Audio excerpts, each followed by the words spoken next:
අපි අද දවසේ දෝලනහා තරංග පාඩමේ 4 වෙනි කොටසත් එක්ක ඔයගොල්ලෝ සම්බන්ධ වෙන්නේ. අපි අද දවසට අදාළ නිබන්ධනයේ අභ්‍යාසවල තව ගැටලුවක් සාකච්ඡා කරමු. ඒකේ 5 වෙනි ගැටලුව කියවන්න හැමෝම.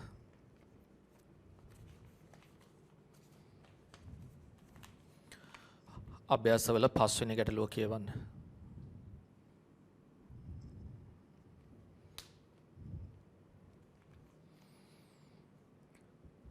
අංශුවක් ඒ මත යෙදෙන බලය ඕ මූල ලක්ෂයේ සිට ඇති දුරට සමානුපාතික වනසේ x අක්ෂය ඔස්සේ චලනය වේ.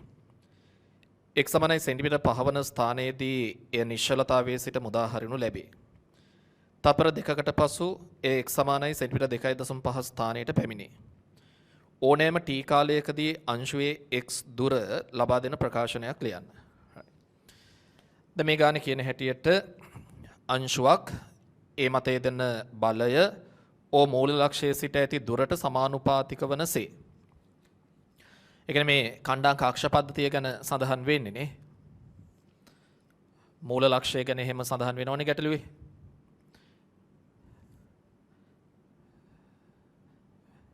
මෙන්න ඕ කියන මූල ලක්ෂය.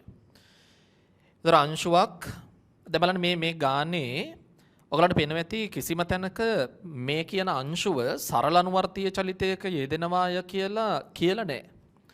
හොඳට අහගන්න මේ ගාන වැදගත්. මේ ගානේ කොහෙවත් කියලා නැහැ මේ අංශුව සරල අනුවර්තීය චලිතයක යෙදෙනවා කියලා.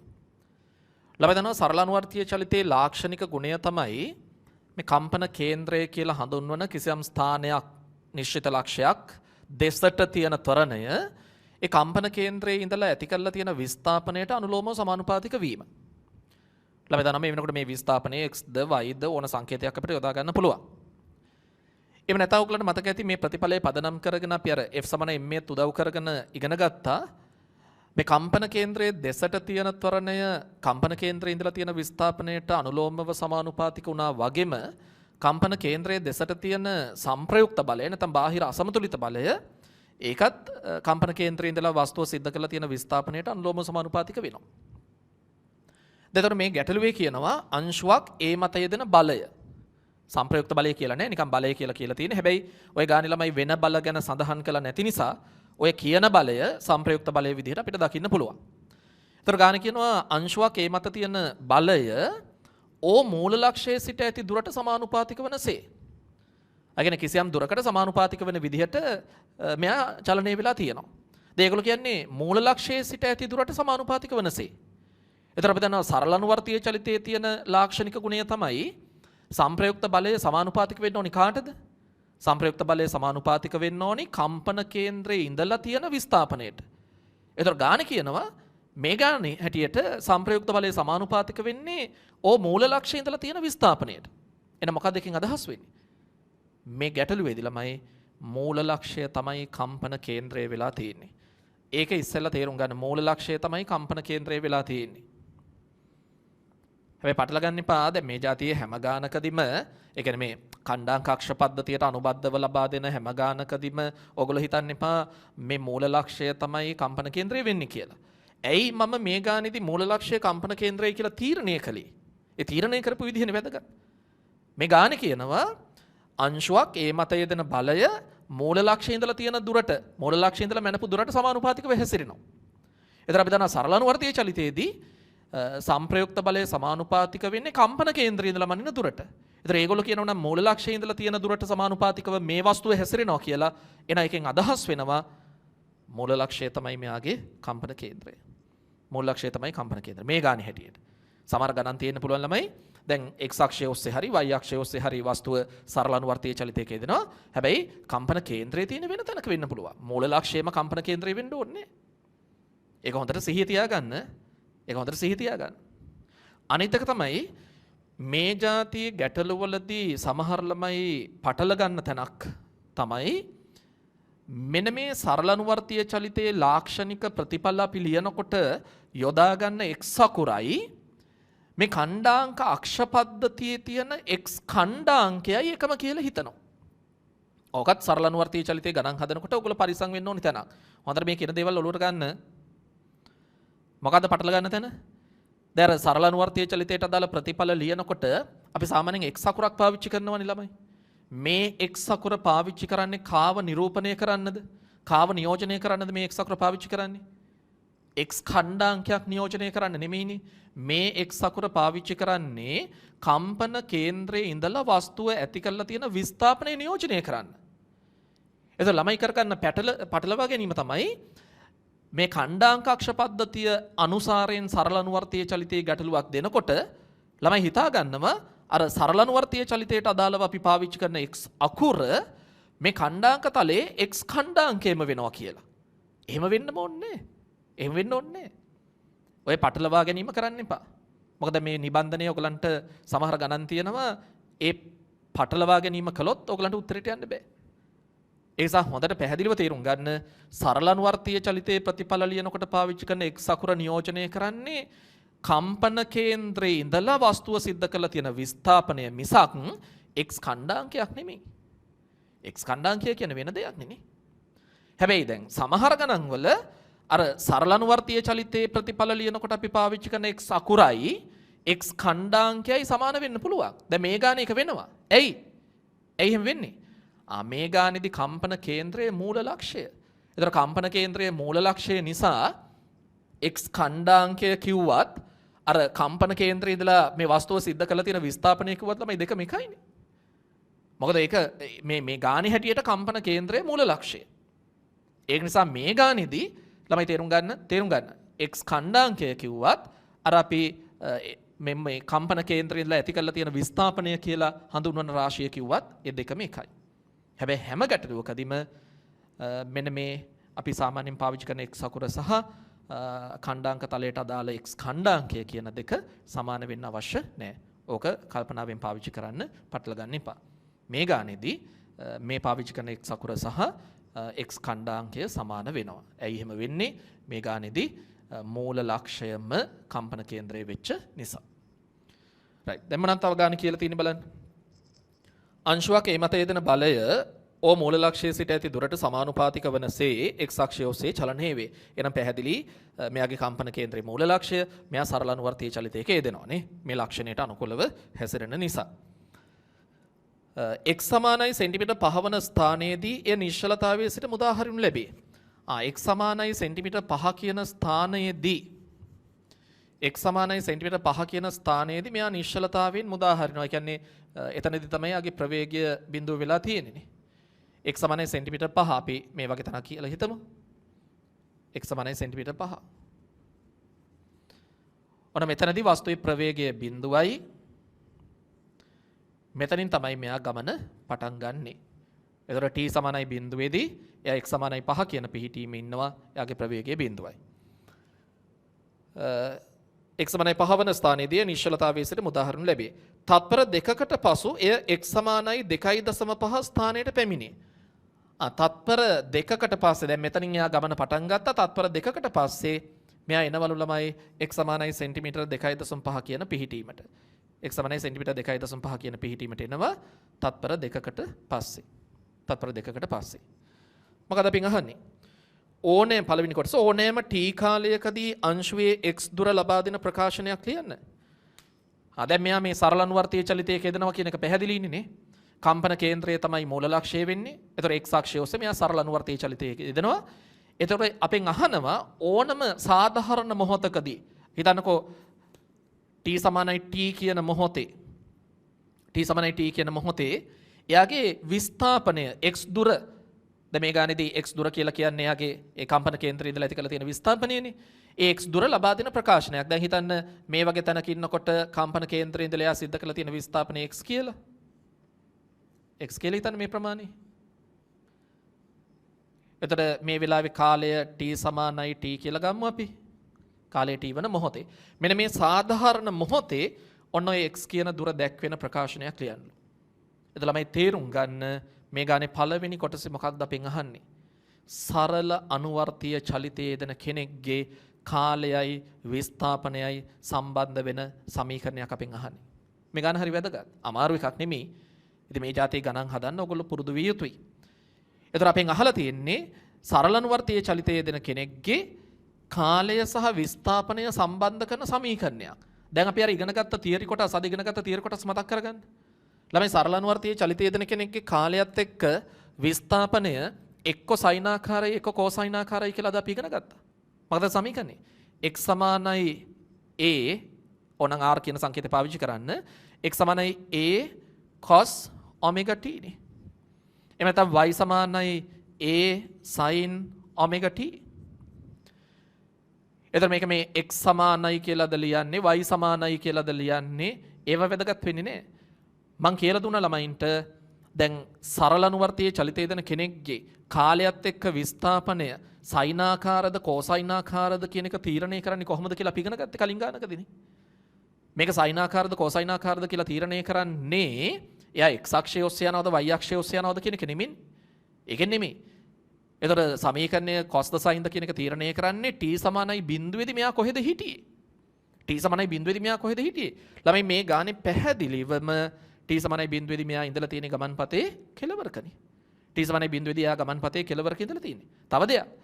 ඔයගොල්ලෝ දන්නවා දැන් මෙන්න මෙතන තමයි යා නිශ්චලතාවයෙන් පටන් ගත තැන ප්‍රවේගය බිඳුව වෙච්ච තැන.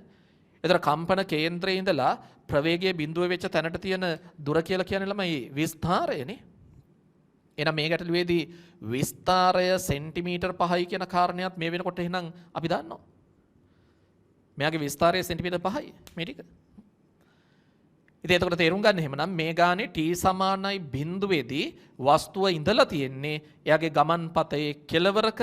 එහෙනම් එයාගේ කාලයත් එක්ක විස්ථාපනයේ විචලනය වෙන්නේ අපි තියරි වලදී ඉගෙන ගත්ත විදිහට සයිනාකාරව නෙමෙයි කෝසයිනාකාරව.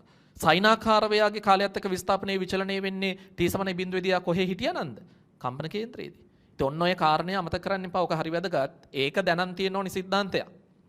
t සමානයි බිඳුවේදී එයා ගමන්පතේ කෙලවරක හිටියොත් එයාගේ කාලයත් එක්ක විස්ථාපනයේ විචලනය වෙන්නේ කෝසයිනාකාරව. t සමානයි බිඳුවේදී එයා කම්පන කේන්ද්‍රයේ හිටියා නම් කාලයත් එක්ක එයාගේ විස්ථාපනය වෙනස් වෙන්නේ සයිනාකාරව. එහෙනම් තේරුම් ගන්න මේ ගැටලුව විසඳීම සඳහා මම පාවිච්චි කරන්නේ මෙන්න මේ සමීකරණය. මේ සමීකරණය. මෙන්න ඕනම t කාලයකදී x දුර දැක්වෙන සමීකරණය මම ලිව්වා. ද ගානේ අහලා තියෙන්නේ එහෙම සමීකරණයක් පිළිබඳව. ගානේ අහලා තියෙන එහෙම සමීකරණයක්. ඒතකොට ගානේ පළවෙනි කොටසේ පිළිතුර හැටියට මේ සමීකරණය මේ විදිහට ඉදිරිපත් කරන්න පුළුවන්ද කියලා හිතන්න. දැන් මේක තමයි සමීකරණය. හැබැයි දැන් මේක පිළිතුර විදිහට ඉදිරිපත් කරන්න බෑ. ඇයි? මේක තමයි අපි අතින් දාගත්ත ඔමෙගා සහ a කියන සංකේත දෙක තියෙනවානේ. ඉතින් ඒතර මේ දෙන්නගේ අගයන් දෙක ඉදිරිපත් කරන තාක්කල් මේක පිළිතුර වෙන්නේ නැහැ. t සහ x කියන දෙන්න ඉන්න ඕනි. මොකද t එක්ක x සම්බන්ධ වෙන සමීකරණයක් තමයි ගානේ අහලා තියෙන්නේ. ප්‍රශ්නේ තියෙන අර ඔමෙගා සහ a කියන දෙන්නත් මේකේ නොදන්න පද හැටියට ඉන්නවා. හැබැයි දැන් මේ වෙනකොට අපි a වලගේ දන්නවනේ සෙන්ටිමීටර් 5යි කියලා. එහෙනම් මට හොයන්න තියෙන්නේ ඔමෙගා වලගේ කීයද? ඒක හොයාගත්තා නම් වැඩේ හරි. දැන් කල්පනා කරමු කොහොමද ළමයි මේක අපි ඔමෙගා වලගේ හොයන්නේ? ආවර්ත කාලය වගේ දෙයක් දීලත් නැහැ. දැන් ආවර්ත කාලය දුන්නා නම් ඔමෙගා කියන්නේ මොකක්ද? ඔමෙගා සමානයි 2π බෙදීම t.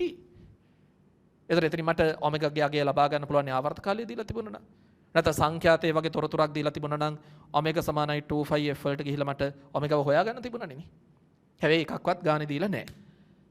ඔන්න ඔතනදී ඔයගලන්ට මතක් වෙන්න ඕනි තාම අපි පාවිච්චි නොකරපු වැඩ ගත්තේ නැති දත්තයක් මේ ගානේ තුල තියෙනවානේ. මොකද ඒ දත්තේ? ළමයි ගානේ කියලා තිබුණානේ තත්පර දෙකකට පස්සේ මෙයා x සමානයි 2.5 සෙන්ටිමීටර් කියන පිහිටීමට එනවා කියලා. මේක මම තාම පාවිච්චි කළේ නෑ. ඔන්න බලන්න මේ කාරණේ පාවිච්චි කළා මට පුළුවන් ඔමෙගාගේ අගය හොයන්න. මේ කාරණේ පාවිච්චි කළා මට පුළුවන් ඔමෙගාගේ අගය හොයන්න. මොකද මම කරන්නේ? මේ තොරතුර බලන්න මේ සමීකරණයට මම ආදේශ කරනවා ළමයි. x වලාගය කීයද? 2.5යි. a වෙනකොට t වලාගය කීයද? තත්පර 2යි. රයිට් ආදේශ කරමු. x වලාගය 2.5යි. a අපි දන්නවා සෙන්ටිමීටර් 5යි. cos ඔමෙගා t කියන්නේ තත්පර 2යි. 2.5 පහෙන් බෙදුනහම භාගයයි. හරිනේ? cos 2 ඔමෙගා. මතකනේ මේ ඔමෙගා t කියන්නේ කෝණයක්.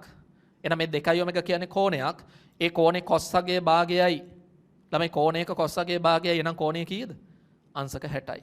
අංශක 60 කියන්නේ රේඩියන් 5 බෙදීම 3යි. එහෙනම් 2 ඔමෙගා සමාන වෙනවා 5 බෙදීම 3ට. එතනින් මට ලැබෙනවා ඔමෙගා සමානයි 5 බෙදීම 6යි. ඔමෙගා සමානයි 5 බෙදීම 6යි. දැන් ඔන්න මම ඔමෙගා ගාගේ හොයාගත්තා. එහෙනම් මේ ගානේ පළවෙනි කොටසේ පිළිතුර මට ලියන්න පුළුවන් x සමානයි a කියන්නේ 5යි cos ඔමෙගා කියන්නේ 5 බෙදීම 6යි t. මෙන්න ඕනෑම t කාලයකදී අංශුවේ x දුර ලබා දෙන ප්‍රකාශනය අපි ලිව්වා. right ගන්න පළවෙනි කොටසට ගලා හදන්න. නිකන් පිටපත් කිරීම නෙමේ තේරුම් අරන් හදන්න ළමයි.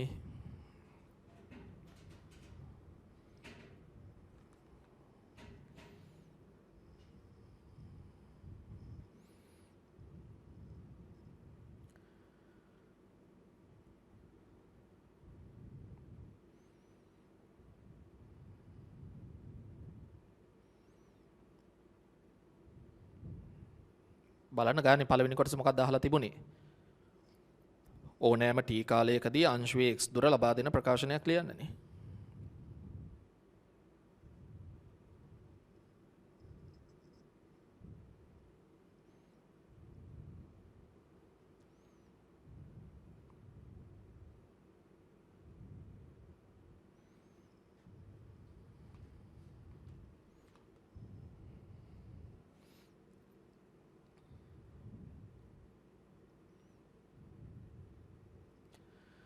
සරල අනුවර්තීය චලිතයට අදාළ සමීකරණවලදී අපි පාවිච්චි කරන x අකුරයි ඛණ්ඩාංක තලයේ x ඛණ්ඩාංකයයි කියන දෙක හැමතිස්සෙම එකම වෙන්න අවශ්‍ය නැහැ.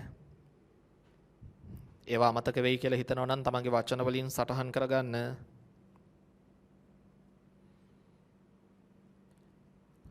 ගණන් හදනකොට ඒ කරුණු පටල ගන්න එපා.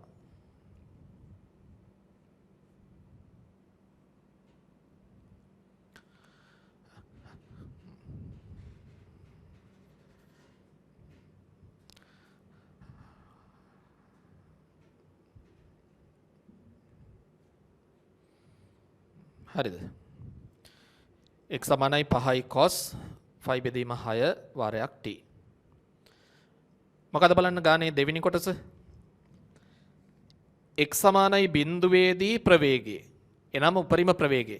ළමයි දන්නව අර සරල අනුවර්තීය චලිතය දෙන කෙනෙක් කම්පන කේන්ද්‍රය පාස් කරනකොට එයාගේ ප්‍රවේගය උපරිම වෙනවනේ නේ. ඒ වගේම අද අපි ඉගෙන ගත්ත ඔය උපරිම ප්‍රවේගය ලියන සමීකරණේ මතකද? උපරිම ප්‍රවේගය ලියන සමීකරණය මං කිව්වේ ඒක සම්මත සමීකරණයක් කටපාඩම් කරගන්න කියලානේ. මොකද උපරිම ප්‍රවේගය සමීකරණේ Vmax සමානයි a ඔමෙගා. දැන් අපි මේ වෙනකොට ඔමෙගාවත් දන්නවා ඒවත් දන්නවා. එහෙනම් අර x සමානයි බිඳුවේදී ප්‍රවේගය හෙවත් උපරිම ප්‍රවේගය ලියන්න. ඒ කියන්නේ කීයද? 5යි නේ. සෙන්ටිමීටර් වලින් ඕනනම් තියන්න නැත්නම් මීටර කරන්න. මම සෙන්ටිමීටර් වලින්ම තිබ්බා. ඔමෙගා කියන්නේ ළමයි 5 බෙදීම 6යි. ඉතින් මෙයාව දාලා තියෙන්නේ තත්පරයට රේඩියන් වලින් මෙයාව දාලා තියෙන්නේ සෙන්ටිමීටර් වලින්. ඒක නිසා දැන් මට වේගය පිළිබඳ ප්‍රකාශනය ලැබෙන්නේ තත්පරයට සෙන්ටිමීටර් වලින්. මෙතන මම 5 සෙන්ටිමීටර් වලින්ම තියාගත්ත නිසා මට උත්තරය ලැබෙන්නේ තත්පරයට සෙන්ටිමීටර් වලින්. ඉතින් ළමයික් මේක ඕනනම් මීටර කරලා ලියන්න ඒක ප්‍රශ්නයක් නෑ. මෙන්න උපරිම ප්‍රවේගය. තුන්වෙනි කොටස හදාගෙන යන්න ඕගොල්ලෝ තනියෙන්. තුන්වෙනි කොටස චලිතයේ විස්තරය ආවර්ත කාලය හා සංඛ්‍යාතය. right විස්තරය මේ වෙද්දී අපි දන්න ඕනේ කොහොමත් නේ. විස්තරයේ සෙන්ටිමීටර් 5යි ඒකක දාන්න. ආවර්ත කාලය t සමානයි 2π බෙදීම ඔමෙගා 2π බෙදීම ඔමෙගා අපි මේ වෙනකොට හොයාගෙන තියෙනවා 5 බෙදීම 6යි කියලා. 5 ඔකර කැපෙනවා. ආවර්ත කාලයේ තත්පර 12යි. ඒකත් උත්තරයක් එතකොට. සංඛ්‍යාතය කියන්නේ ආවර්ත කාලයේ පරස්පරය හර්ට්ස් 12න් එකයි. බෝඩ් එක බලන්න දෙයක් නැහැ තනියෙන් හදන්න. විස්තරය ආවර්ත කාලය සහ සංඛ්‍යාතය අපි හොයලා තියෙනවා.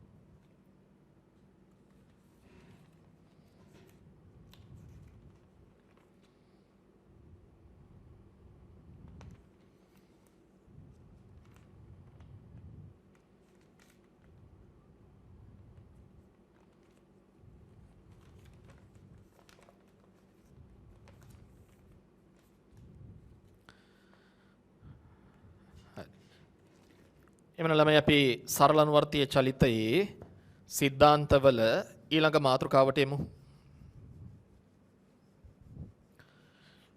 ලියන හැමෝම ඊළඟ මාතෘකාව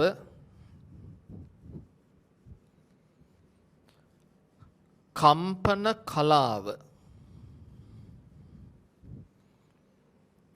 මාතෘකාව කම්පන කලාව.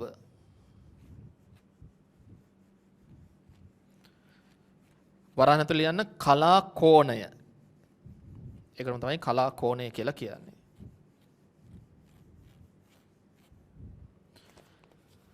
කම්පන කලාව එහෙම නැත්නම් කලා කෝණය. right. අපි බලමු මොකක්ද මේ සරල අනුවර්තීය චලිතය යෙදෙන කෙනෙක්ගේ කම්පන කලාව එහෙම නැත්නම් කලා කෝණය කියලා කියන්නේ. උතර කලාව කියන්නේ pace කියන යෙදුම pace angle එක අපි මේ ඉගෙන ගන්න හදන්නේ. කලා කෝණය. ළමයින්ට මතක ඇති අපි අර සරල අනුවර්තීය චලිතයට අනුරූප වෘත්ත චලිතය කියන මාතෘකාව කතා කළානේ. ඒක මතකනේ අර එක රූපය දෙක රූපය කියලා අපි රූප සටහන් දෙක දිගටම වෙන වෙනම සාකච්ඡාවට ගත්තානේ. දැන් මම නැවත ඒ රූප සටහන් අඳින්න අවශ්‍ය නැහැ. ඒ රූප සටහන් ඕගොල්ලෝ ගාව මේ වෙනකොට තියෙනවා. ළමයින්ට මතකයි පළවෙනි රූපයට අදාළව මෙන්න මෙහෙම සමීකරණයක් මම ලිව්වා. විස්ථාපනය සම්බන්ධයෙන් අර ඍජු කෝණී ත්‍රිකෝණය පදනම් කරගෙන මම මෙතනදී දැන් අර r වෙනුවට ඒව දාලම කතා කරන්නම්. r කියන සංකේතය තියාගත්ත කමක් නැහැ. a cos theta නේ. r cos theta කියලා ආවේ මම r වෙනුවට දැන් ඔයගොල්ලෝ දන්නවා r කිව්වත් එකයි. එතන විස්තරය කිව්වත් එකයි. ඒතර x සමානයි a cos theta. ඊළඟට දෙවෙනි රූපයට අදාළව අපිට විස්ථාපනයට ලැබුණේ r sin theta. එතකොට r වෙනුවට ඒ දැම්ම a sin theta. ඊළඟ මේ theta වෙනුවට අපි omega t ආදේශ කළා. මේ කලින් කරපු ටික මම ආයි ලියන්නේ. theta වෙනුවට omega t ආදේශ කළා. මේක අපි ලිව්වා x සමානයි a cos omega t කියලා.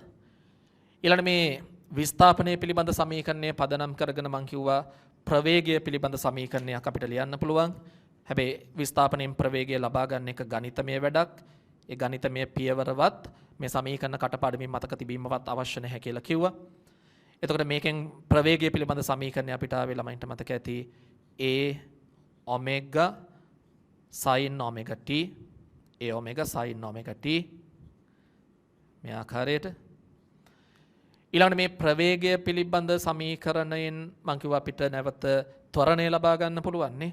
ඒතර ත්වරණය සඳහා අපිට ලැබුණා a සමානයි ඍණ a omega වර්ගය cos omega t මේ ආකාරයට. ඊළඟට එතනින් අපි සම්ප්‍රයුක්ත බලය පිළිබඳ සමීකරණයකුත් ලබා ගත්තා. f සමානයි ma වලට ගිහිල්ලා නේ. f සමානයි ma වලට ගිහිල්ලා.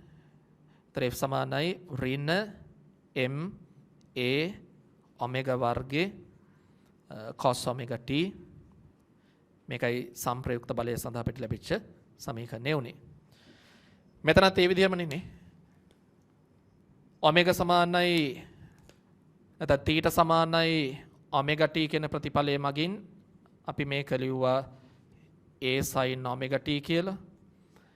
ඊළඟට විස්ථාපනය පිළිබඳ සමීකරණය පදනම් කරගෙන අපි ප්‍රවේගය පිළිබඳ සමීකරණය ලිව්වා.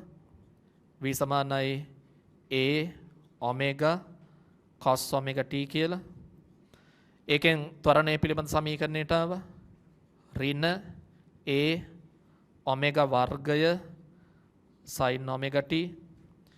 ඊළඟට f සමානයි මේ පදනම් කරගෙන මේකෙන් අපි ගියා f සමානයි ඍණ m a omega වර්ගය sin omega t කියන සමීකරණයට.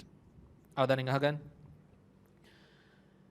දැන් මේ ටික අපි කලින් සාකච්ඡාවට ගත්තා. මේවා ප්‍රස්ථාරයේ සියල්ල අපි ඇන්දා.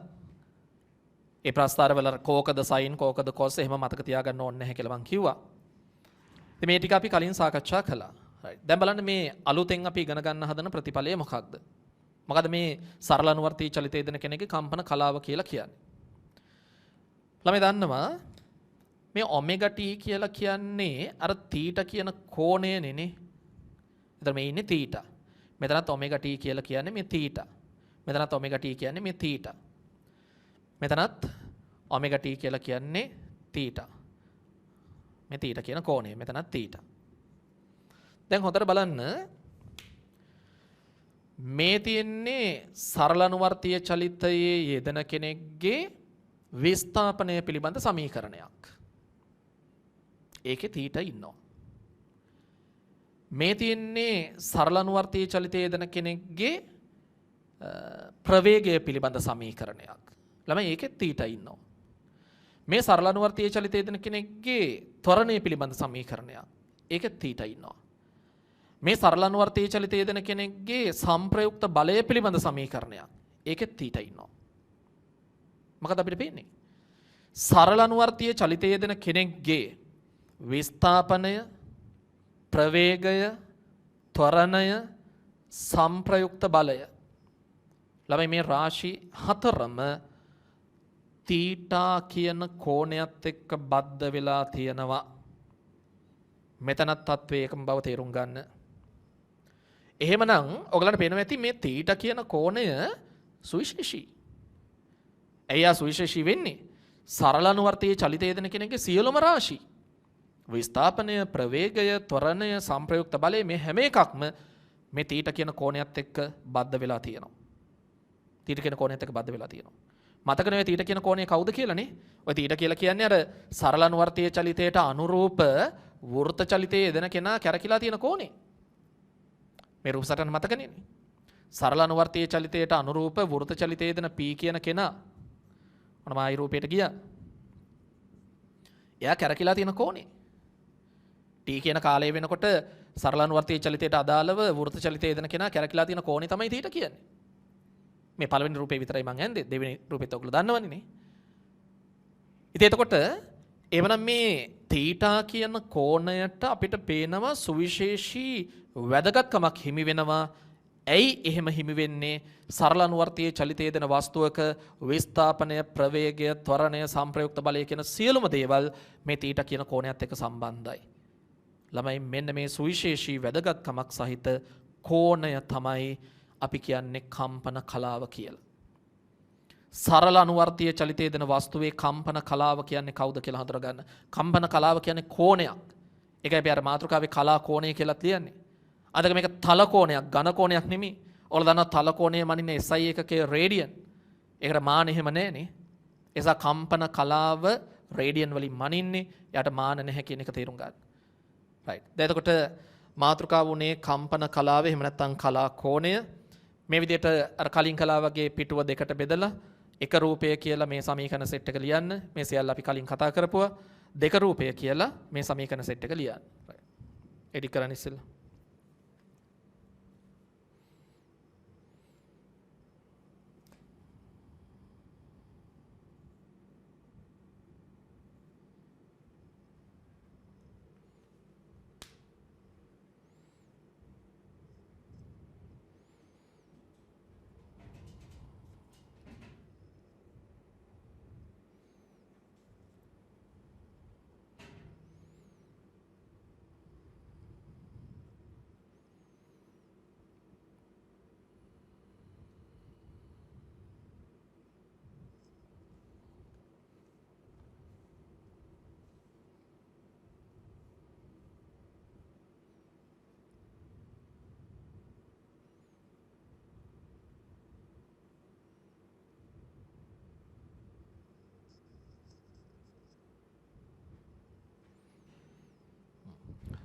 හරිද ළමයි?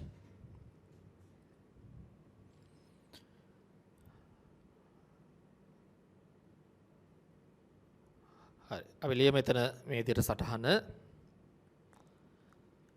ඉහත සමීකරණ අනුව පෙනී යන්නේ තේරුම් ගන්න ලියන්න. ඉහත සමීකරණ අනුව පෙනී යන්නේ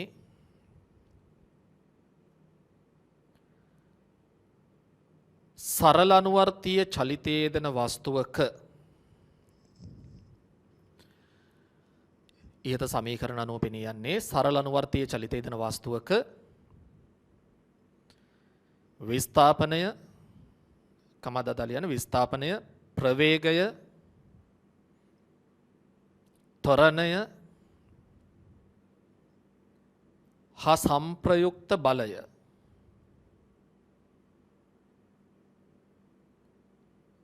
යන රාශි සියල්ල යන රාශි සියල්ල තීටා කෝණය හා බැඳී ඇති බවයි. තීටා කෝණය හා බැඳී ඇති බවයි.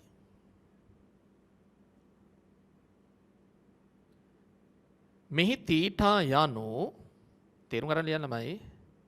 මෙහි තීටා යනු සරල අනුවර්තීය චලිතයට අනුරූප සරල අනුවර්තීය චලිතයට අනුරූප වෘත්ත චලිතයේ යෙදෙන වස්තුව වෘත්ත චලිතයේ යෙදෙන වස්තුව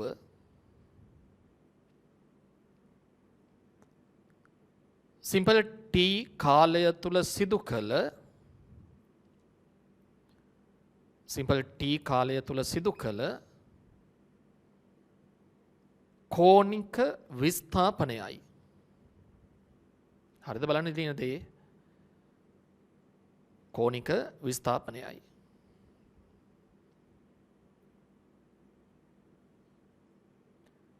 අලුත් පිළිකින් මේ අනුව සරල අනුවර්තීය චලිතයේදී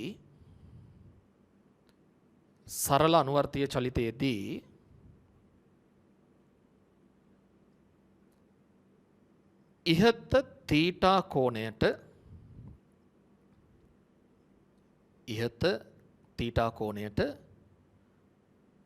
සුවිශේෂී වැදගත්කමක් හිමිවේ. විශේෂිත කෙනෙක් සුවිශේෂී වැදගත්කමක් හිමිවේ.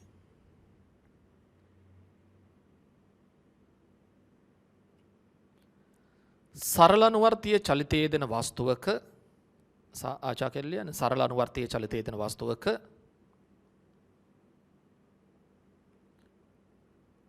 කම්පන කලාව හෙවත් කලා කෝණය කම්පන කලාව හෙවත් කලා කෝණය ලෙස හැඳින්වෙන්නේ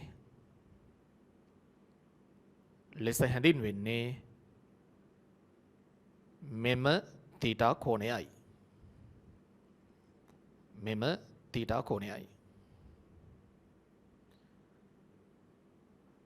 එතන තරුවක් දාලා ලියන්න මෙහෙම කම්පන කලාව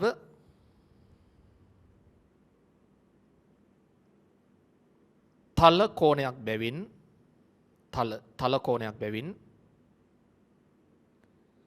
ඒ SI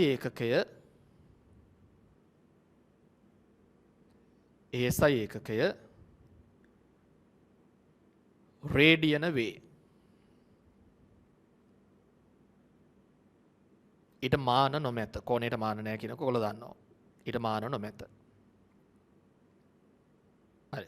අපි ඊළඟට බලමු මේ කම්පන කලාවත් එක්ක දැන් ඔයගලන්ට මතකනේ අපි කලින් ප්‍රස්ථාර 8ක් ඇන්දා. පළවෙනි රූපයට අදාළවයි දෙවෙනි රූපයට අදාළවයි.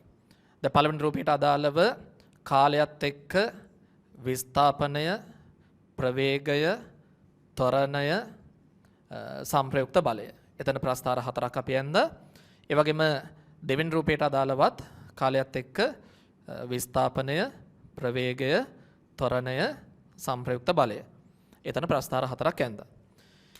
එතකොට දැන් මේ හැම ප්‍රස්ථාරයක්ම එක්ක සයිනාකාරයි එක්ක කෝසයිනාකාරයි කියන එක ඔයගොල්ලෝ දන්නවා. ඒ කියන්නේ සරල අනුවර්තීය චලිතය දෙන කෙනෙක්ගේ කාලයත් එක්ක විස්ථාපනය, ප්‍රවේගය, ත්වරණය, සංප්‍රයුක්ත බලය එක්ක සයිනාකාරයි එක්ක කෝසයිනාකාරයි. දැන් ළමයි ඒ වෙලාව කාලයත් එක්කනේ. දැන් මේ වෙනකොට ඔයගොල්ලෝ දැකලා තියෙනවා මේ කම්පන කලාවත් එක්ක. දැන් අපි කලින් කතා කරපු සමීකරණ ටික. කම්පන කලාවත් එක්ක මේ විස්ථාපනය, ප්‍රවේගය, ත්වරණය, සංප්‍රයුක්ත බලය ඒව සම්බන්ධ වෙලා තියෙන්නේත් එක්ක සයින් සමීකරණයකින් එක්ක කොස් සමීකරණයකින්. එක්ක සයින් සමීකරණයකින් එක්ක කොස් සමීකරණයකින්.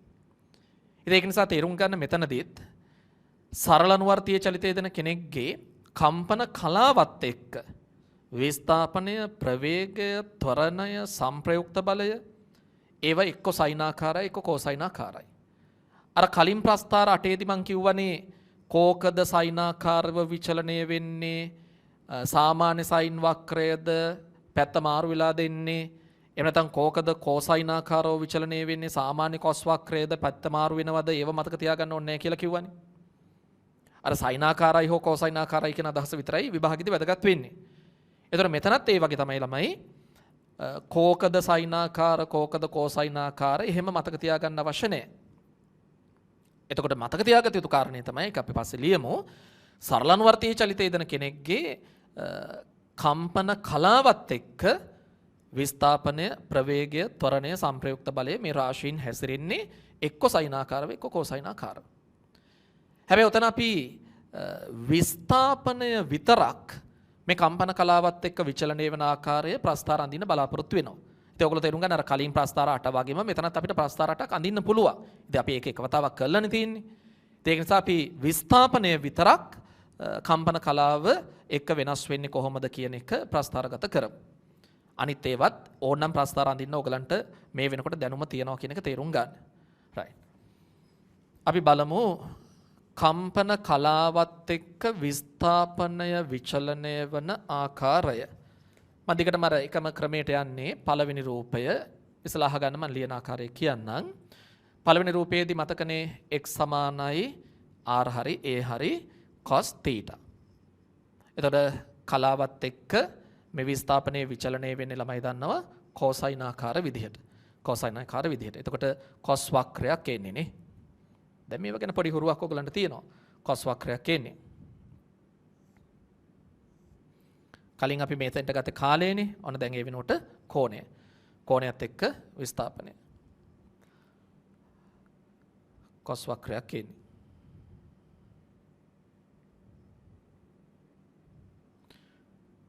cos වක්‍රයේ හැඩය දන්නවනේ මේ වෙද්දි.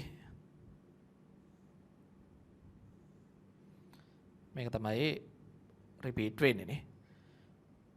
දැන් කලින් අපි මේවැ ලකුණු කරේ ළමයි කාලයනේ දැන් කෝණය. මෙතන කෝණයේ බිඳුවයි cos බිඳුව ඔයගොල්ලෝ දන්නවා එකයි. ඉතින් ඒක cos බිඳුව එක වුණාම x සමාන වෙන්නේ අවස්ථාවේ a ටනේ. මෙතන ධන a. ඊළඟට මේ ඇවිල්ලා බිඳුව අංශක 90 cos 90 තමයි බිඳුව වෙන්නේ. අංශක 90 cos අගය තමයි බිඳුව. එතකොට මේක බිඳුව වුණාම x කියන්නේ බිඳුවයි. ඒක තමයි මේ ලෙවල් එකට ඇවිල්ලා තියෙන්නේ. මේ ඇවිල්ලා 180 ඕනම දරුවකට තියෙනවා මේක අර පිළිවෙලකට තියෙන 91 ඇලි වලින් තියෙන්නේ.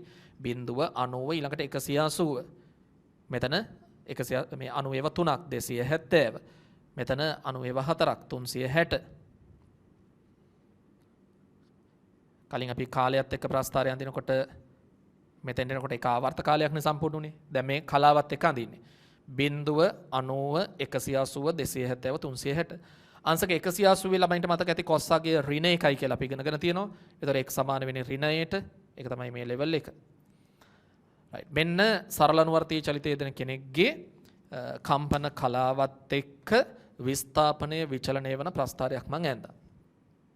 ඊළඟට දෙවෙනි රූපයට අදාළවත් ඒ විදිහින් ප්‍රස්ථාරයකට මට යන්න පුළුවන්. දෙවෙනි රූපයේදී මතකනේ y සමානයි r වෙනකොට මම ඒව දැම්මේ sin θ. එතකොට කාලයත් එක්ක කම්පන කලාවත් එක්ක විස්ථාපනය විචලනය වෙන්නේ තේරුම් ගන්න sin ආකාරව. sin වක්‍රයක් මෙතනදී එහෙමනම් ඇදෙන්නේ. කම්පන කලාවත් එක්ක විස්ථාපනය විචලනය වෙන්නේ sin ආකාරව. sin වක්‍රයේ හැඩය මේ වෙනකොට ළමයි දන්නවා.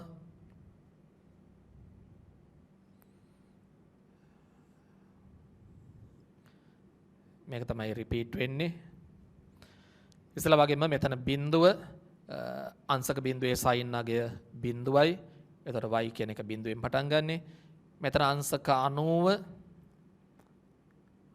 ළමයි දැන් අරකේ පළවෙනි ප්‍රස්ථාරේ මම අංශක වලින් දාපු නිසා මම මේක රේඩියන් වලින් දාන්නම්. කොයි විදිහට දැම්මත් කමක් නැහැ. අංශක 90 කියන්නේ රේඩියන් 5 බෙදීම 2යි. අංශක 90 sin අගය 1යි. එතකොට y සමාන වෙන්නේ a ට මෙතන ධන a. මෙතන අංශක 180 කියන්නේ රේඩියන් 5.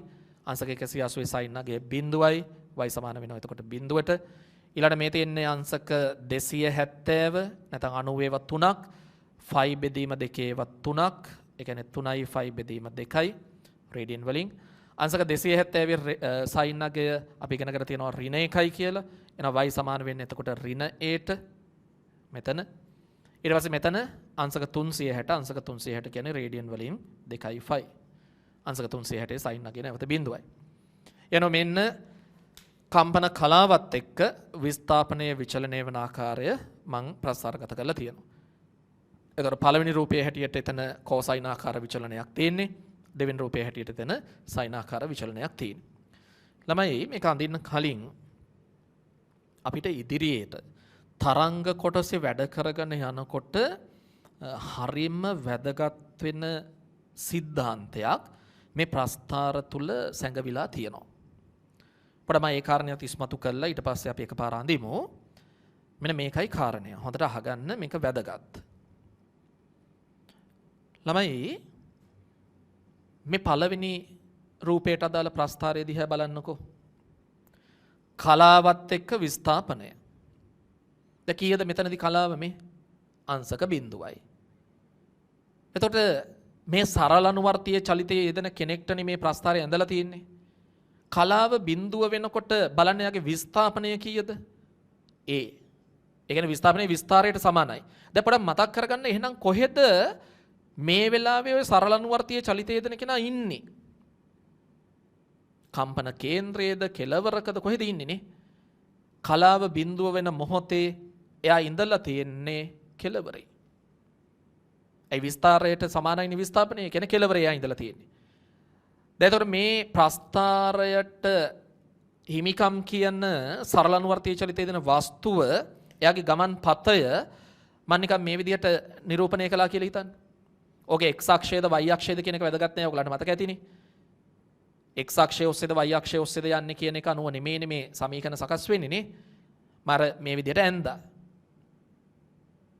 මෙහෙම ඇඳා. මොකද අපි ඔය පළවෙනි රූපයේදී ළමයින්ට මතක ඇති අර අචල විස්කම්භය තේරුවේ x අක්ෂය නියෝජනය කරන විදිහටනේ. ඒ නිසා මම මේ විදිහටම ඇඳා. හැබැයි එතන x අක්ෂය y අක්ෂය කියන එකත් එක්ක මේ කතාවේ සම්බන්ධයක් නැහැ. දැන් මෙන්න ඒ සරල අනුවර්තීය චලිතයේ දෙන කෙනාගේ ගමන් පතය. මේ දෙන්නේ කම්පන කේන්ද්‍රය. කම්පන කේන්ද්‍රය. එතකොට බලන්න කලාව බිඳුව වෙන මොහොතේ එයා හිටියේ කෙලවරේ. එහෙනම් මෙන්න මේ වගේ කෙලවරක ඉන්නකොට මේ ප්‍රස්ථාරයේ හැටියට එයාගේ කලාව බිඳුවයි. කලාව බිඳුවයි. ඊට පස්සේ බලන්න කලාව අණුව වෙන මොහොතේ මේ තීට කියන කලාව අණුව වෙන මොහොතේ විස්ථාපනයේ බිඳුවයි නේ. ඒ කියන්නේ ළමයි කම්පන කේන්ද්‍රේ. එහෙනම් මෙතනදී එයාගේ කලාව අණුවයි. ඊළඟ කලාව 180 වෙනකොට විස්ථාපනයේ ඍණය කියන්නේ අනිත් පැත්තට ගිහිල්ලා නේ. මෙතන මේ කෙලවරේ මෙන්න කලාව 180යි. ඊට පස්සේ විස්ථාපනය බිඳුවයි මෙතනදී කලාව 270යි. ඒ කියන්නේ නැවත කම්පන කේන්ද්‍රයට ඇවිල්ලා 270යි. අපව මේ කෙලවරට එනවා 360 දී. මෙතන 360යි. සරල අනුවර්තීය චලිතයේ දෙන කෙනාගේ එක් ගමන් පතයේ විවිධ ස්ථානවල යා ඉන්නකොට මම මේ කලාව මාක් කළා. ලේබල් කළා. බිඳුව 90 180 270 360 360ට ආව කියන්නේ ආයි ස්ටාර්ට් එකට ආව බිඳුවට නේ. බිඳුව 90 180 270 360 ළමයි මේ දෙවෙනි රූපයට අදාළව අපි ඇඳපු ප්‍රස්ථාරයට අනුකූලවත් අර විදිහේ සටහනක් අපි අඳිමු. මතකනේ මේක අර y අක්ෂය ඔස්සේ ගමන් කරන කෙනෙක්ට අදාළව අපි රූප සටහන ඇඳපු නිසා මෙතනදී මම ගමන්පතය මේ විදිහට y අක්ෂය නියෝජනය කරන විදිහට දාන්නම්. හැබැයි මෙතනදිත් ළමයින්ට ඕන නම් x අක්ෂය නියෝජනය කරන විදිහට මේ රූපය අඳින්න පුළුවන්. xy ගේ මේකත් එක්ක සම්බන්ධයක් නැහැ. රයිට්. මම y අක්ෂය නියෝජනය කරන විදිහට රූපය අඳිනවා. මේ බලන්න. කලාව බිඳුවයි. හරි සරල දෙයක් මම මේ කියන්නේ. කලාව බිඳුවයි. කලාව බිඳුවයි. එතකොට එයාගේ විස්ථාපනය කීයද කියලා බලන්න. විස්ථාපනයේ බිඳුවයි. ඒ කියන්නේ එයා කොහෙද ඉන්නේ? කම්පන කේන්ද්‍රේ. රයිට්. මේ කම්පන කේන්ද්‍රය කියලා හිතන්න. එතකොට මෙතනදී කලාව බිඳුවයි. කලාව බිඳුවයි.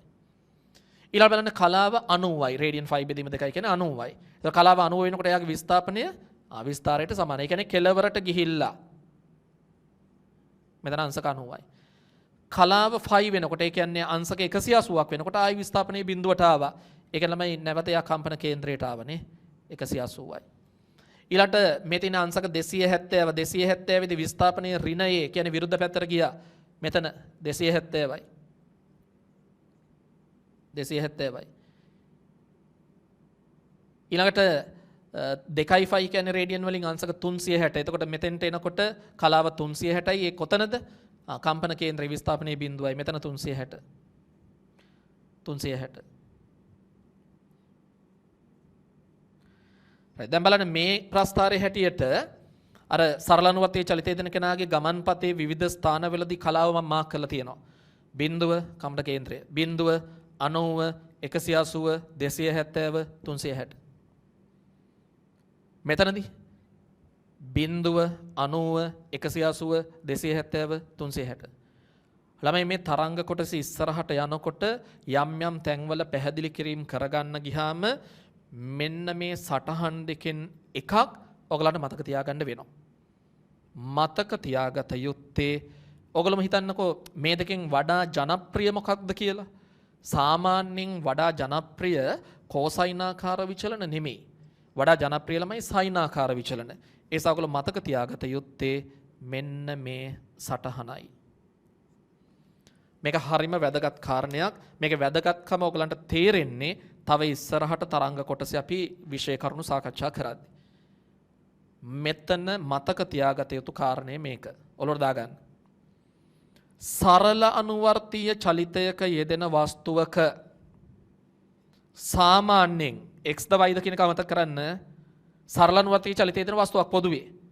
එයා කම්පන කේන්ද්‍රයේ ඉන්නකොට අපි කලාව සලකන්නේ ළමයි බිඳුවයි කියලා.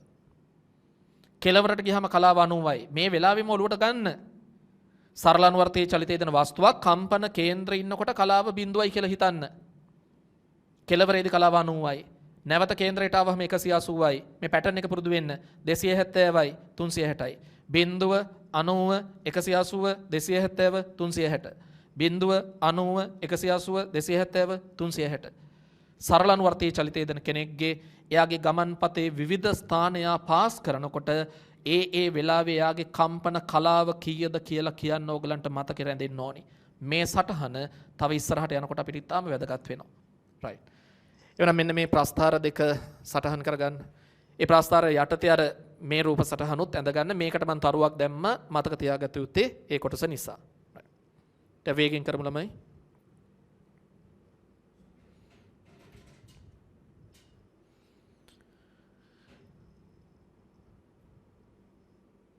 කම්පන කලාවත් එක්ක විස්ථාපනය විචලනය වෙන ආකාරය තමයි පෙන්වලා තියෙන්නේ. තර කලින් ක්‍රමයට මේ යන්නේ එක රූපේ දෙක රූපේ කියලා.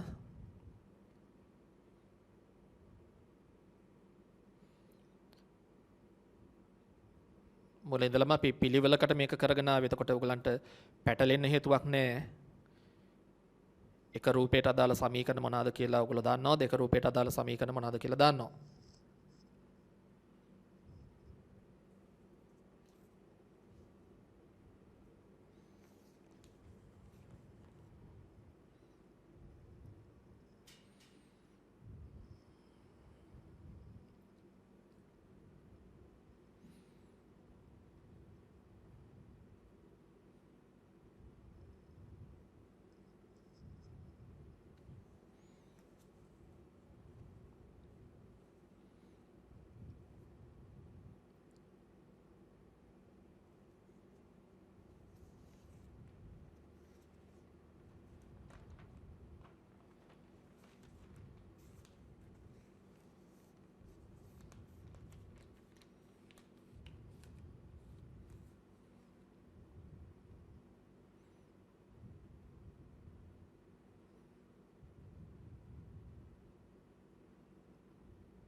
ගමන් පතේ විවිධ ස්ථානය පාස් කරනකොට කලාව මාක් කරලා තියෙනවා. ඒ රූප දෙකත් අඳින්න. දකුණු පැත්තේ රූපය තමයි මතක තියාගන්න ඕනේ. කල් දාන්න එපා මේ වෙලාවෙම මේක ඔලුවට ගන්න. කම්පන කේන්ද්‍රයේදී කලාව බිඳුවයි, කෙළවරට ගියාම 90යි, නැවත කේන්ද්‍රයට ආවම 180යි, ප්‍රතිවිරුද්ධ කෙළවරට ගියාම 270යි, නැවත කේන්ද්‍රයට ආවම 360යි.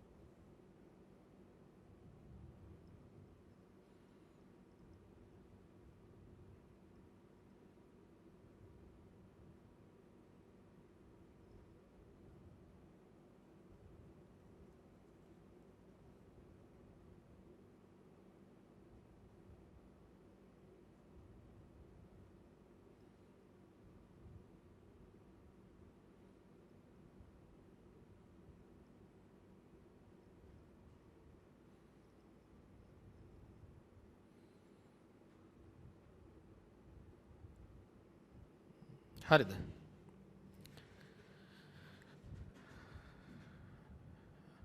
මතක තියාගන්න මේක.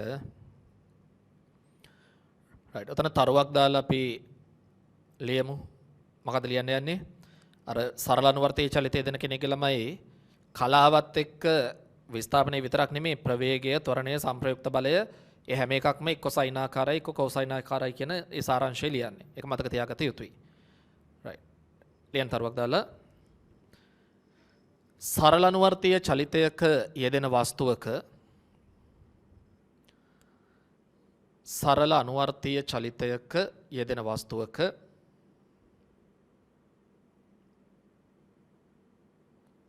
කම්පන කලාව සමග තීටත් එක්ක කම්පන කලාව සමග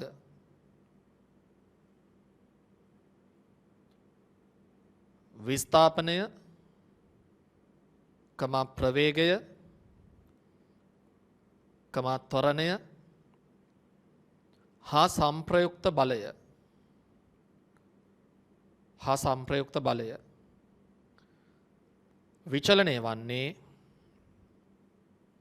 විචලනය වන්නේ සයිනාකාරව හෝ කෝසයිනාකාරවය.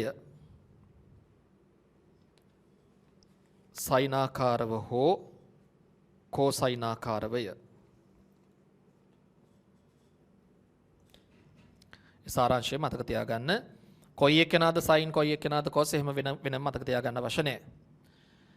රයිට්. ලියන ඊළඟ මාතෘකාව ළමයි කාලාරම්භ කලාව.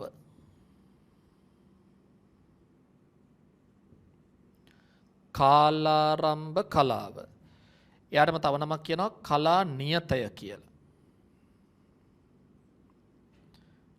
කාලාරම්භ කලාව එහෙම නැත්නම් කලා නියතය කියලාත් කියනවා. රයිට්. මොකක්ද මේ කාලාරම්භ කලාව කියලා කියන්නේ? හරි සරල දෙයක්. කල්පනාවෙන් බලන්න තේරුම් ගන්න. අර මම එක රූපය දෙක රූපය කියලා ගත්ත විදිහටම තමයි මේකෙත් වැඩ කටයුතු මම කරන්නේ. මේ එක රූපය කියලා අපි කලින් අදපු රූපයමයි x අක්ෂය නියෝජනය කරන විදිහට මම අචල විස්කම්භය ඇඳා. මෙන්න ඕ කේන්ද්‍රය. ළමයින්ට මතකනේ අර වෘත්තයේ පරිධිය ඔස්සේ ගමන් කරන p කියන කෙනා t සමානයි බිඳුවේදී මෙතනනේ හිටියේ. කලින් අපි කරපු කතාවේදීනේ කාලය මනින්න පටන් ගන්නකොට එයා මෙතනින් තමයි පටන් ගත්තේ. ස්ටාර්ට් එක මෙතන. දැන් මම පොඩි වෙනසක් කරනවා බලන්න. කාලය t සමානයි බිඳුවේදී p කියන කෙනා මම පොඩ්ඩක් ඉස්සරහට ගත්තා. මෙතෙන්ට ගත්තා. මෙතන ගත්තා. දැන් එතන ඉඳන් තමයි යා පටන් ගන්නෙ. එතනින් එහාට කලින් වගේමයි. කරගෙන යන්න බලන්න වැඩි. දැන් ඔන්න කිසියම් t කාලයකට පස්සේ p කියන කෙනා එනවා මෙතෙන්ට. t සමානයි t. ඒ t කාලය තුල යා කැරකිච්ච කෝණේ නැත්නම් කෝණික විස්ථාපනය θ. කල්පනා බලන්න. දැන් මෙයාගේ කෝණික ප්‍රවේගය මට ලියන්න පුළුවන් නේ කලින් විදිහටම කෝණික ප්‍රවේගය කියන්නේ මොකද්ද? කෝණික විස්ථාපනයේ වෙනස් වීමේ ශීඝ්‍රතාව. එතකොට මේ p කියන කෙනා t කියන කාලයකදී θ කියන කෝණික විස්ථාපනයක් සිද්ධ කළා. එහෙනම් කෝණික ප්‍රවේගය θ බෙදීම t. ඒ වර කලින් ඒවම තමයි. දැන් මම අර වෘත්තයේ අරේ වෙනුවට a කියලා දාන්නම් ප්‍රශ්නයක් නැහැ නේද? කාරණේ දන්නවනේ ඔයගොල්ලෝ. දැන් මේ p ගේ ඉඳලා අචල විස්කම්භයට අපි ලම්බකයක් ඇඳන්නේ නේ. මෙන්න ලම්බකය. ළමයි ලම්බකයේ අඩියනේ මං q කියලා ගත්තේ. මේ ලම්බකයේ අඩිය තමයි මං q කියලා ගත්තේ නේ. මෙන්න මේ දුර ප්‍රමාණයනේ අපි x කියලා සලකලා තියෙන්නේ. මේ ටික x. දැන් හොඳට බලන්න මේ ඍජු කෝණී ත්‍රිකෝණي දිහා. කර්ණය a. ළමයිට පේනවද? දැන් මට මේ x කියන දුර ප්‍රමාණය ලියන්න ඔය θ කෝණය විතරක් පදනම් කරගෙන පුළුවන් කමක් නැහැ. මේ සම්පූර්ණ කෝණයම තිබුණොත් නේද? මේ සම්පූර්ණ කෝණයම තිබුණොත් නේද මට මේ x කියන දුර ලියන්න පුළුවන් ඍජු කෝණී ත්‍රිකෝණي දිහා බලලා. θ කින් විතරක් බෑ කියන එක තේරුම් ගන්න. මෙන්න මෙතන තියෙන මේ පොඩි කෝණය මම එක ඉඩමදි නිසා මෙහෙට අරගෙන නම් කරන්නම්. මේක අපි සාමාන්‍යයෙන් ෆයි කියන සංකේතයෙන් නිරූපණය කරන්නේ ග්‍රීක හොඩි අකුරක්. එතකොට මේ කෝණය මම ගන්නවා ෆයි කියලා. එහෙම ගත්තොත් මේ සම්පූර්ණ කෝණය මොකක්ද? තීටා ධන ෆයි. දැන් බලන්න මේ ඍජු කෝණ ත්‍රිකෝණයෙන් එහෙමනම් මේ x කියන දුර ප්‍රමාණය කාටද සමාන වෙන්නේ? මේ තීටා ධන ෆයි කියන කෝණය ළමයි බද්ධ පාදේනේ නේ. එහෙමනම් a වාරයක් cos බද්ධ පාදේ නිසා cos තීටා ධන ෆයි. x සමාන වෙනවා හරිද බලන්න. a වාරයක් cos තීටා ධන ෆයි. ළමයිට පේනවා ඇති අපි අර කලාව කියලා කිව්වේ හොඳට මතක් කරගන්න.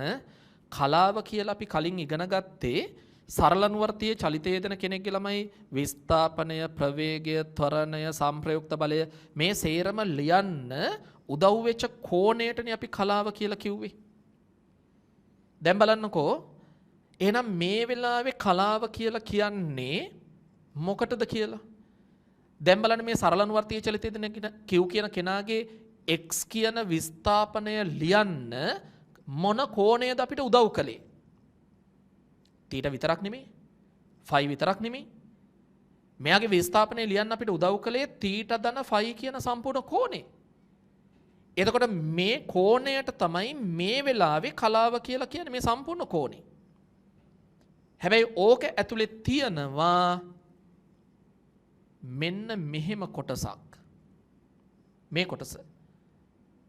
මෙයාට තමයි අපි කාලාරම්භ කලාව කියලා කියන්නේ. හොඳට බලන්නකෝ ඒ නම ලස්සනට මැච් වෙනවනේ මේකට.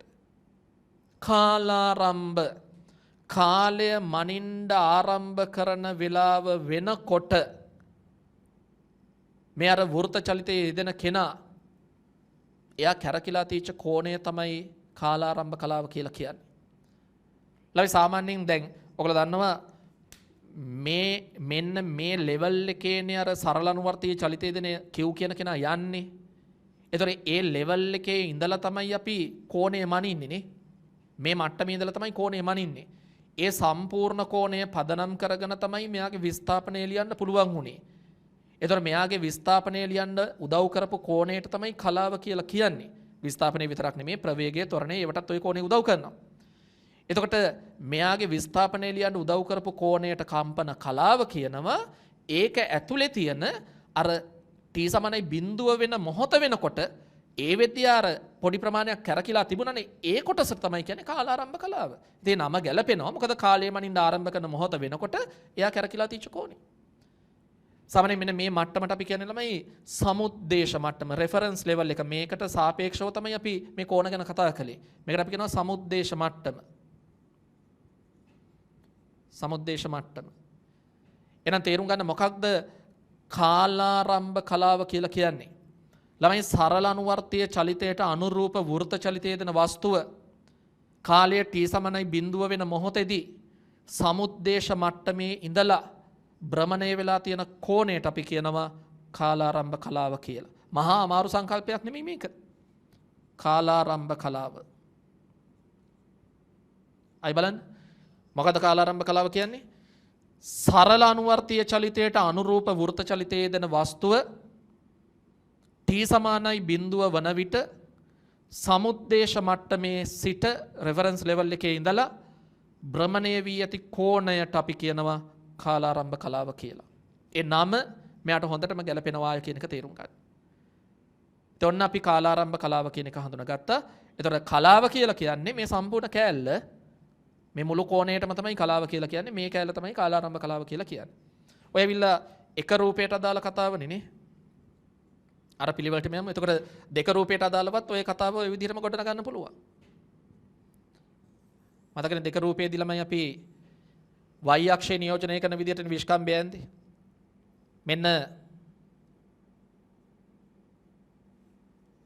p කියන කෙනා t සමානයි බිඳුවේදී කලින් අපි අඳපු රූපවල හිටිය ළමයි මෙතන. දැන් මේකේ විශේෂත්වය ඔන්න පොඩි ප්‍රමාණයක් යා කැරකිලා මේ පොඩි ප්‍රමාණයක් කැරකිලා මෙන්න t සමානයි බිඳුවේදී දැන් එයා ඉන්න තැන මෙන්න මේ කෝණය තමයි ෆයි කියලා ගන්නේ. මේක තමයි සමුද්දේශ මට්ටම, රෙෆරන්ස් ලෙවල් එක. සමුද්දේශ මට්ටම මේකම දෙයි කරන්නේ.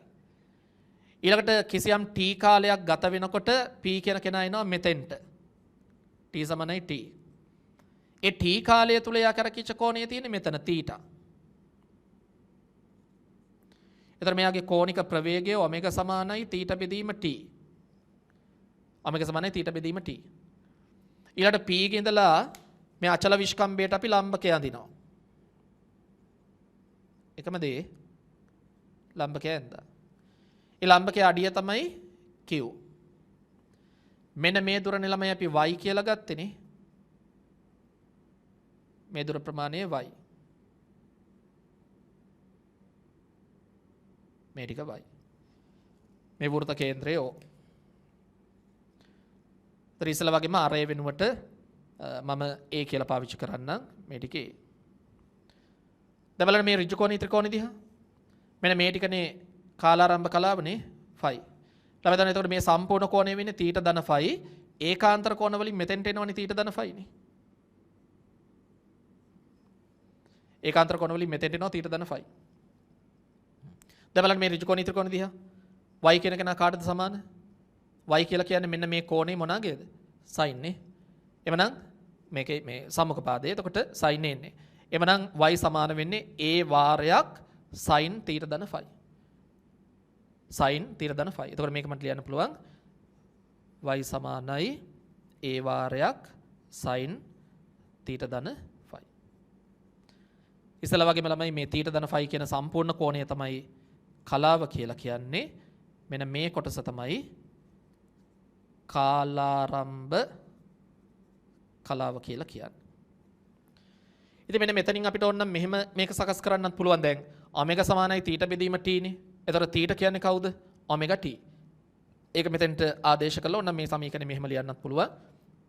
ඒකත් අපිට ගණන් හදනකොට අවශ්‍ය වෙනවා. x සමානයි a cos θ කියන්නේ ඔමෙගා t ධන ෆයි. මෙතනත් ඒ විදිහටම ළමයි ඔමෙගා සමානයි θ බෙදීම t. එතකොට θ සමානයි ඔමෙගා t. එන මෙතන θ වෙනුවට ඔමෙගා t ආදේශ කළා. y සමානයි a sin ඔමෙගා t ධන ෆයි කියලා මේක ලියන්න පුළුවන්. right. මාතෘකාව උනේ කාලාරම්භ කලාව නැත්නම් කලා නියතය. මේ විදිහට පොඩි සටහනක් අපි ඉස්සලා ලියලිමු. ලියන්න. සරල අනුවර්තීය චලිතයට අනුරූප ලියන දෙයට අවධානය යොමු කරන්න. සරල අනුවර්තීය චලිතයට අනුරූප වෘත්ත චලිතයේ යෙදෙන වස්තුව. සරල අනුවර්තීය චලිතයට අනුරූප වෘත්ත චලිතයේ යෙදෙන වස්තුව කාලය t සමානයි බිඳුවේදී කාලය t සමානයි බිඳුවේදී සමුද්දේශ මට්ටමේ සිට රෙෆරන්ස් ලෙවල් එකේ ඉඳලා සමුද්දේශ මට්ටමේ සිට භ්‍රමණය වී ඇති කෝණය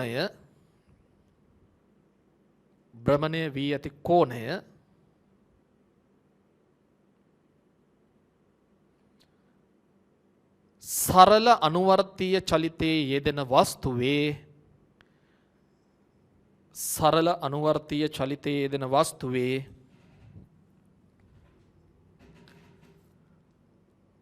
කාලාරම්භ කලාව හෙවත් කලා නියතය ලෙස හැඳින්වේ.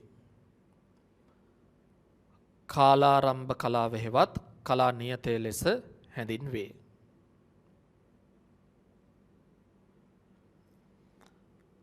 හරි. එක රූපය කියලා මේ රූප සටහන අඳින්න.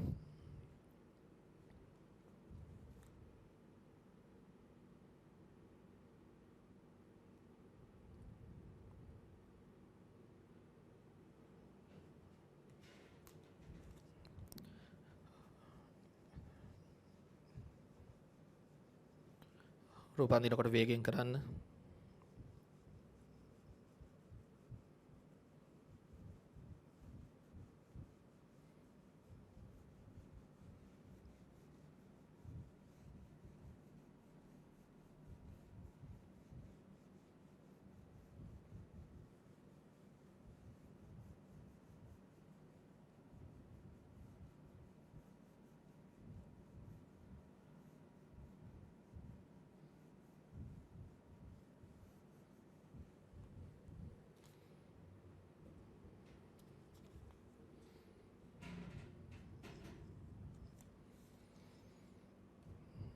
උතර සමීකරණය හදන්න ඍජු කෝණී ත්‍රිකෝණය දිහා බලලා මේව පිටපත් කරන්න එපා තේරුම් අරන් කරන්න ළමයි. නික මේ ඍජු කෝණී ත්‍රිකෝණේ පාදයක් ලියප එකක් මෙතන තියෙන්නේ. මේ නම විතරයි අලුත් දෙයකට තියෙන්නේ ඔයගලන්ට.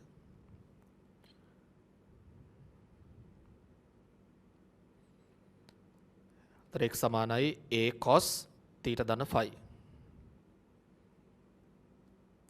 θ ධන ෆයි කියන සම්පූර්ණ කොටස තමයි කලාව කියන්නේ. ඒක ෆයි කියන කොටසට තමයි කාලාරම්භ කලාව කියන්නේ.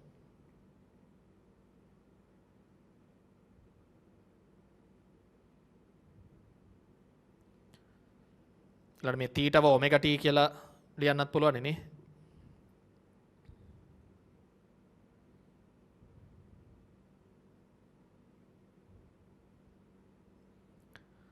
හරි. දැන් දෙක රූපය කියලා මේ රූපය අදින්න. වැඩි හරියට ඔළුවට ගත්ත ළමයි බෝඩ් එක බලන්න ඕනත් නෑ. තනියෙන් අදින්න.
සමුද්දේශ මට්ටම.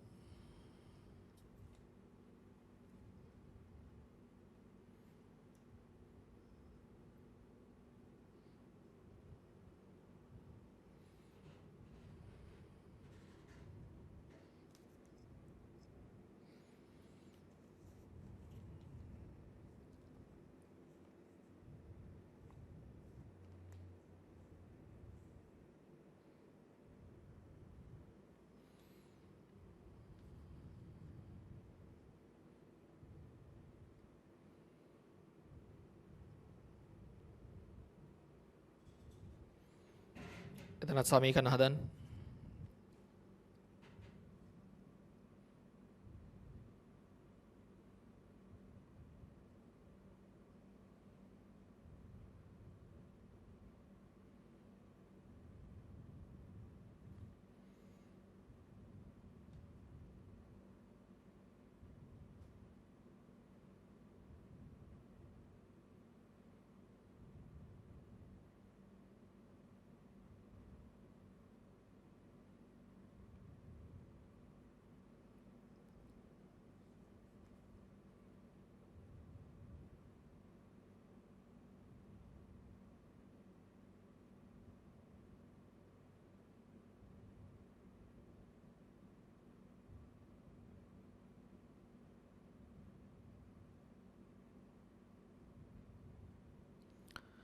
හරිද? හරි. එමනම් ළමයි මේ වීඩියෝ පාඩම් මාලාවේ 2021 දරුවෝ වෙනුවෙන් අපි ලෑස්ති කරපු වීඩියෝ පාඩම් මාලාවේ පළවෙනි දවසේ වැඩ අද අපි මෙතනින් ඉවර කරනවා. ඔන්න අපි දෝලනහ තරංග ඒකකයේ තරංග කොටස පටන් අරගෙන සරල අනුවර්තීය චලිතය කියන තරමක් අමාරු මාතෘකාවේ යම් ප්‍රමාණයක් සිද්ධාන්ත කතා කළා. දැන් ඔයගලන්ට ලොකු වගකීමක් තියෙනවා. ඔය අද දවසේ කරපු වැඩ ටික නැවත බලන්න. ඒ හදපු ගණන් නැවත ඔයගොල්ලෝ හදන්න තනියම හදන්න උත්සාහ කරන්න. ඒ වගේම මේ සතියට අදාළව ළමයින්ට ලබා දීලා තියෙන නිබන්ධනයේ අභ්‍යාසවල ඉතුරු වෙලා තියෙන ගණන් කීපය සම්පූර්ණයෙන් ඉවර කරන්න ගෙදර වැඩ හැටියට. විශේෂයෙන් ලබන සතියේ මේ වීඩියෝ පාඩම් මාලාවත් එක්ක සම්බන්ධ වෙනකොට අනිවාර්යයෙන්ම ඊට පොඩි වෙලාවකට කලින් අද මේ ලියාගත්ත සටහන නැවත ඔයගොල්ලෝ බලලා ඊළඟ වීඩියෝ එකත් එක්ක සම්බන්ධ විය යුතුයි. එහෙම නැත්නම් අද අපි මේ නතර කරන තැන ඉඳලා ඊළඟ දවසේ වැඩ කරගෙන යනකොට අද කරපු දේවල් ඔයගලන්ට මතක නැත්නම් ඒ වීඩියෝ එකේදී අපි සාකච්ඡා කරන කරුණු තේරෙන එකක් නැහැ. ඒක නිසා අර පන්තිවලදී වැඩ කරපු විදිහටම දැන් එක පන්තියකදී කලින් සතියේ කරපු වැඩ ප්‍රමාණය බලාගෙන ආවේ නැත්නම් ඊළඟ දවසේ වැඩ තේරෙන්නේ නැහැ වගේ තමයි මේකේ වැඩේ. ඒක නිසා ඔයගලන්ට ලොකු වගකීමක් තියෙනවා. මොකද අපි ළමයි දන්නවනේ මම කියවනේ 2021 ගොඩක් අය 2021 දරුවන්ට ආලෝකයේ කොටස් උගන්වන්නේ. ආලෝකයේ කොටස් ලේසි අල්ල ගන්න පුළුවන්. තරංග පාඩම හැබැයි සිලබස් එකේ හැටියට ආලෝකයට කලින් තියෙන්නේ. ඒක නිසා අපිට අනිවාර්යෙන් මේ කොටස් සාකච්ඡා කරන්න වෙනවා. ඉතින් මේ වැඩේට අපි අද මේ අතගහලා තියෙනවා වැඩේට. ඕගලන්ට ලොකු වගකීමක් තියෙනවා. ඒ කරපු ටික හොඳට බලන්න.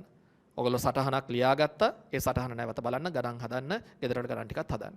ඒ වැඩ ටික කරලා තමයි ඊළඟ දවසේ වීඩියෝ එකත් එක්ක ඔයගොල්ලෝ සම්බන්ධ වෙන්න ඕනේ. හරි. එවනම් අපි ලබන සතියේ නැවත දෝලන හතරංග පාඩමත් එක්ක සම්බන්ධ වෙමු.